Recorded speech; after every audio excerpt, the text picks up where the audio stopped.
Comment entretenir, comment consolider donc la cohésion sociale par nos dialectes? Une quarantaine de langues locales sont parlées, vous le savez, par les 6 millions de Togolais. Une richesse en soi, mise en péril, malheureusement parfois par des conflits sociaux.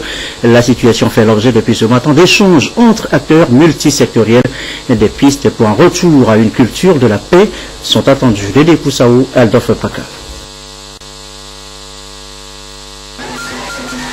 Les savoirs endogènes au service de la coexistence durable, les relations à plaisanterie, le dialogue et le vouloir vivre ensemble, ce sont autant de richesses ou expressions culturelles qui pendant longtemps ont entretenu la solidarité entre les peuples africains dans leur diversité.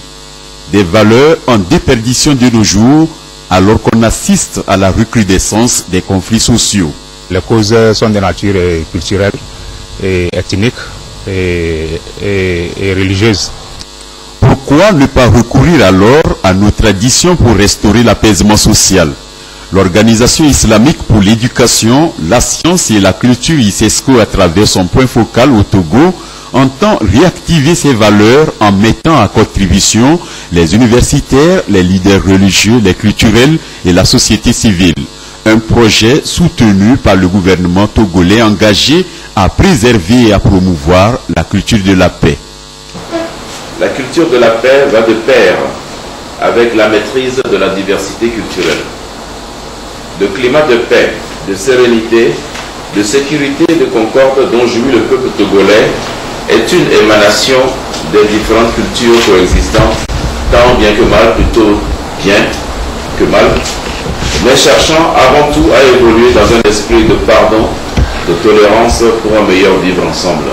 C'est l'occasion pour nous de saluer la vision du gouvernement togolais qui, sous l'impulsion du chef de l'État, son Excellence Faure Sosina Gnassingbé, a doté notre pays d'une politique culturelle depuis mars 2011 en vue de construire une nation unie sur un socle culturel diversifié.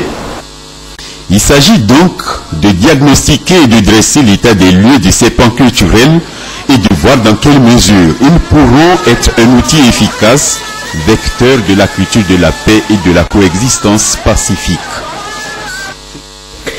Direction maintenant Tanjouar pour, vous allez le voir, cette caravane, une caravane qui mobilise les populations contre le paludisme. Plus qu'une simple caravane, eh bien, c'est tout un projet qui est dévoilé. Les précisions de Désiré Aloy. Le projet renforcement des services de prévention et de prise en charge du paludisme pour un accès universel au Togo constitue l'une des stratégies mises en place pour lutter contre la maladie qui demeure un problème de santé publique. Le GFEDES, Fédération des organisations de développement des savanes qui coordonne le projet dans les savanes et la CARA, entend mobiliser les populations pour la réussite du projet. Une caravane à Tanjouar pour donner le ton et attirer les masses. C'est un partenariat avec Plan Togo que nous avons amorcé depuis 2011 avec le ministère de la Santé et ses démembrements. Au niveau régional, nous travaillons avec les régions des Savanes et de la Kara. L'objectif de l'activité, c'est de mobiliser les populations de la commune de Tanjouaré pour la lutte contre le paludisme. Nul n'est sans savoir que c'est une pandémie qui nuit à nos populations.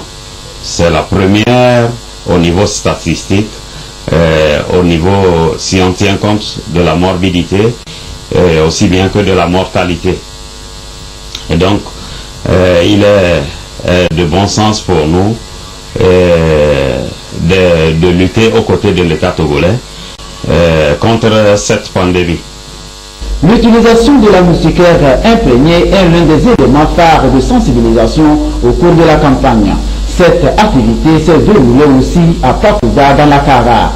Objectif global, donner aux populations des informations utiles sur le fléau, notamment les moyens élémentaires de prévention et de prise en charge du paludisme.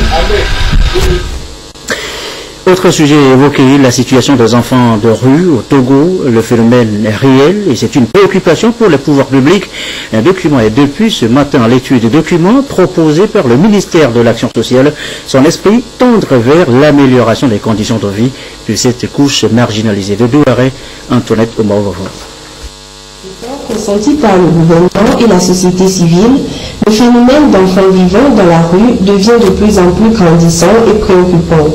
Une situation souvent liée aux facteurs de pauvreté dans les ménages, rupture du tissu familial ou perte des parents. Face à cette situation, le ministère de l'Action sociale a élaboré un document relatif à l'amélioration de la situation des enfants de rue au Togo. Les acteurs de protection de l'enfance sont donc en réunion pour la validation du dit document. Il y a de ces enfants-là qui sont tout au long de la journée dans ces carrefours à la recherche peut-être du bien-être au quotidien. Donc, il s'est agi à travers ce document de pouvoir faire l'analyse de cette situation que vivent ces enfants à travers les rues, de voir qu'est-ce qui les amène, quelles sont les causes qui amènent ces enfants dans la rue et qui sont ces enfants. Et de voir aussi, d'appréhender quelles sont leurs motivations, que le gouvernement puisse ou bien les acteurs impliqués dans la thématique puissent faire à leur endroit pour pouvoir les libérer de cette situation. Plusieurs actions et stratégies seront dégagées après validation du document pour trouver une solution efficace pouvant permettre une meilleure prise en charge de ces enfants. Le document a prévu 3 axes principaux.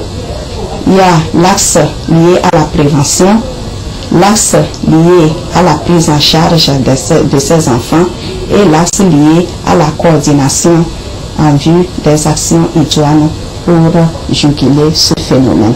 Ces actions viendront donner un coup de pouce aux efforts du gouvernement togolais qui déjà prend à bras le corps le défi lié aux causes et conséquences des familles et des enfants les plus défavorisés. C'est l'une de nos destinations ce soir. Sokole, la ville, a connu sa première foire nationale, la foire du soja. Première édition lancée par la ministre Legezim Balouki. Producteurs et commerçants de la filière s'en sont réjouis pendant 3 jours. À Sokole, la correspondance de Lamak et Bojona. Le 10 décembre 2015, et ce pour 3 jours, les activités de la première foire nationale du soja. Organisée par le ministère du Commerce, de l'Industrie, de la promotion du secteur privé et du tourisme, cette foire est placée sous le haut patronage du chef de l'État, Faure Gnassingbé. Elle a regroupé plusieurs acteurs, notamment les producteurs, les transformateurs et les exportateurs du soja des différentes régions agricoles du Togo et s'inscrit dans la mise en œuvre du projet de renforcement des capacités productives et commerciales de la filière soja au Togo du cadre intégré renforcé CIR. Le projet de renforcement des capacités productives et commerciales de la filière soja au Togo a été élaboré par le ministère du Commerce, de l'Industrie, de la promotion du secteur privé et du tourisme que j'ai l'honneur de diriger pour répondre à un objectif principal, celui de contribuer à l'accroissement des revenus des acteurs du soja afin de réduire la pauvreté dans notre pays. Il s'agit spécifiquement de renforcer la chaîne de valeur de la filière soja.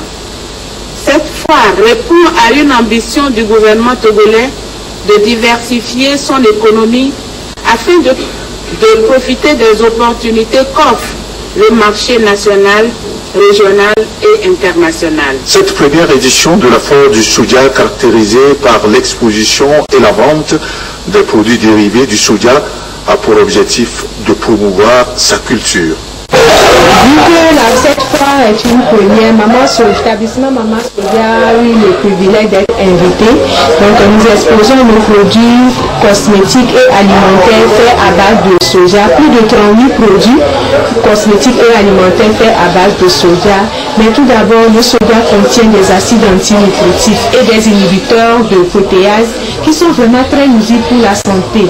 Pour cela, il est conseillé de traiter le soja pour enlever ces acides antinutritifs dedans avant de le consommer. Nous avons tout un projet et le projet s'appelle Programme de renforcement des capacités productives et commerciales de la filière soja.